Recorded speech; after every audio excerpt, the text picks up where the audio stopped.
Hello again. Hi, I just wanted to carry on with a part two, looking at the Dewi Evans interview that he did in the last week of August with Talk TV. I'll put the link again in the description. And where we got to is around about the 2 minute mark. He gets quite passionate about the idea that he's obviously troubled and upset by this, and he says that this group of doctors were, quote, told to apologise to the perpetrator of this horrendous crime, told by the management. So I'll say his quote again, that the doctors were, quote, told to apologise to the perpetrator of this horrendous crime. There's a problem with that, isn't there? Because this is 2015 we're talking about here, or 2015 we're talking about here. Because it takes till 2016 before Lucy's no longer working there at all. So, does anybody know anything about any horrendous crimes? He does much worse as this interview goes on. He's pushing the recent present back right into the past, as though the managers... This is the level of dislike and unfairness, in a way, actually. This is a measure of what this guy's like, because he's prepared to literally say here that he's blaming the managers for getting doctors to apologise to someone who's perpetrated a horrendous crime. But that's not what they've done, is it? The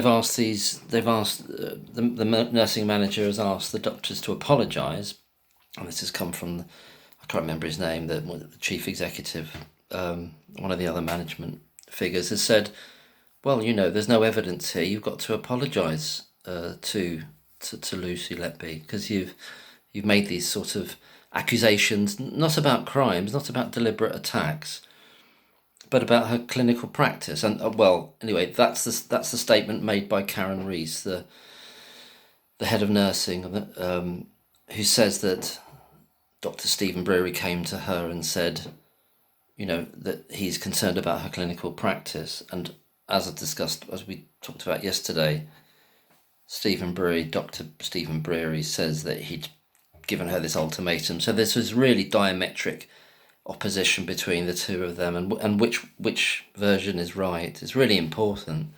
But back to Dr. Evans here. It's not a fair statement he's saying in any way whatsoever, is it? But it shows how he can kind of muddle things up between the present and the past.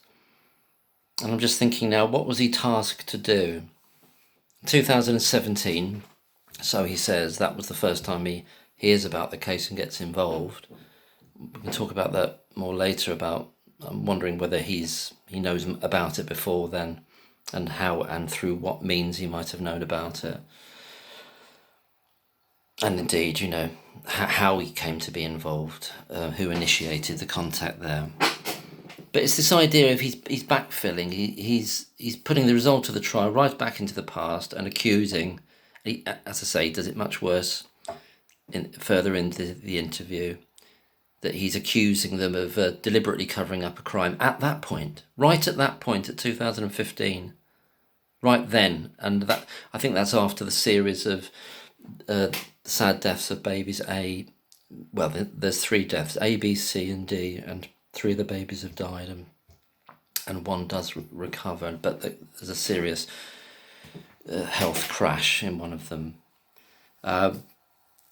So there's no one that was actually suspected at the time of horrendous crimes. So it's just awful that he's speaking about it in that way. I just think it reveals something about him. His absolute antipathy towards NHS management. At 2:28 in the interview with Talk TV, Dewi Evans says,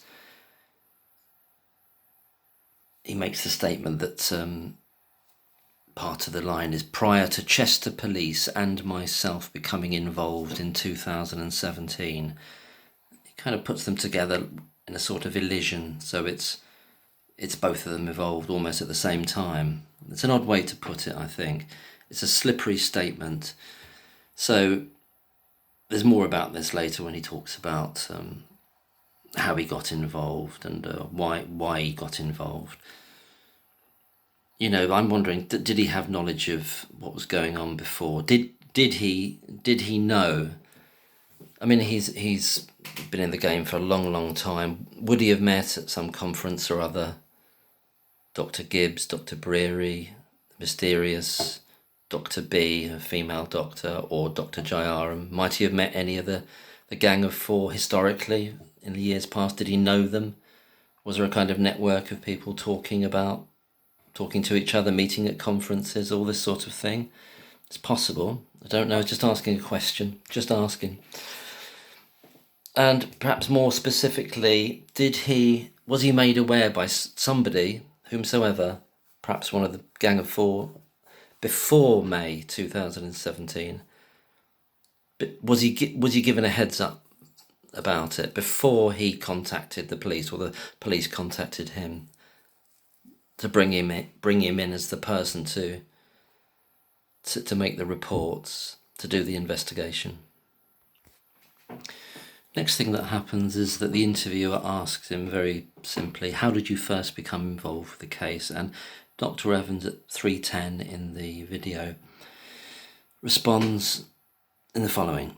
He says, quote, "Since 2013, I've been involved in a couple of dozen cases for police authorities via the National Crime Agency." Well, that's quite a lot, isn't it? A couple of dozen, 24 in 2 years, because it's 2000 and... Well, I can't say that, can I? Because maybe he's talking about from the period of the interview going back, so I'll retract that. But anyway, he's saying he's done a lot. It's again this slipperiness with time, because he says, I have been, rather than I had been. So in 2015, had he done a couple of dozen cases? I don't know, but he's saying he's done a couple of dozen cases. Perhaps it's over the period from 2023 going backwards, rather than from 2015 May, in which he got involved. So he says, for the first time in the Chester Hospital investigation. And so, sorry, I cut that off. So to continue on, he says, been involved in a couple of dozen cases for police authorities via the National Crime Agency. So I'm assuming they've got a list of names that the police would go to, a list of people, he's on the contact list, is that what it is? So my name was well known to them, he says, quote, "So my name was well known to them. And I thought this was a case that I was suited to. So I thought this was my kind of case." And then he goes on to explain he was familiar with babies and the medical legal system. But those were his actual words. So my name was well known to them, and I thought this was a case that I was suited to, and I thought it was my kind of case.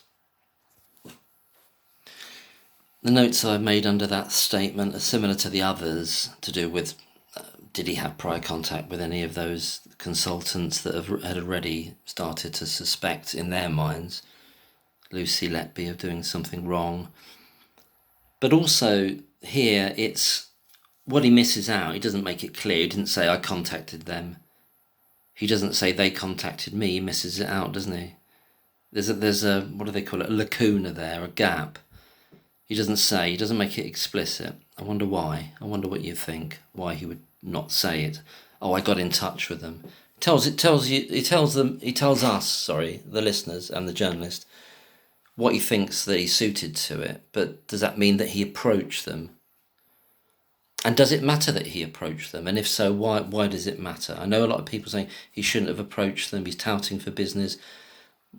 What does that actually mean in terms of his reliability or his partiality? We know already, and we'll see further as the interview goes forward, he's got a very, very strong dislike and animus for NHS management.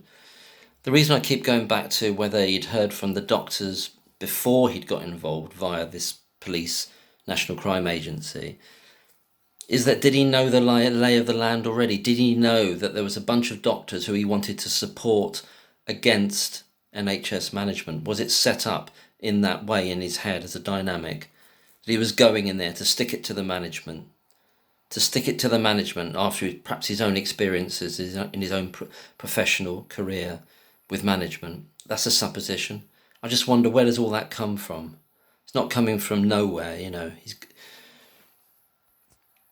I'll just see if I can add this last quote for this video, this part of the series. And it's at 3:53, 3 minutes 53. Dr. Dewi Evans says, quote, "Right, I got involved in May 2017, and what I told Chester Police was that if they suspected anyone, I did not want to know about this. In other words, I wanted to investigate the cause of the collapse or the cause of the death of these babies. I was not there to investigate the crime. And at that time, I was unaware of the name of Lucy Letby or anyone else." Wow, there's so much potentially in that. So many questions you could ask. You know, is he telling the truth, basically, fundamentally? Does he know about it? Does he know any of those doctors? Have they told him anything? How could we find that out? If that is the case, it might not be the case. Again, with the police, I got involved.